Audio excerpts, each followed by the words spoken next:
Ito yung mga inahin. Yung mga anak nito, yung ginamit namin sa 5 Black Derby sa mataas na kahoy. Kaya accurate siya pumalo kasi may dugong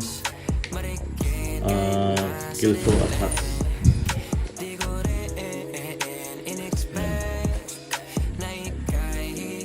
So ngayong season na to,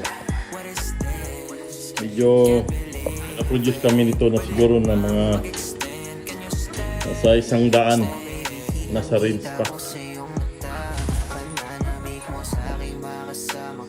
So sa mga nagtanong, ito yung mga inahin. Mga anak nito tested na.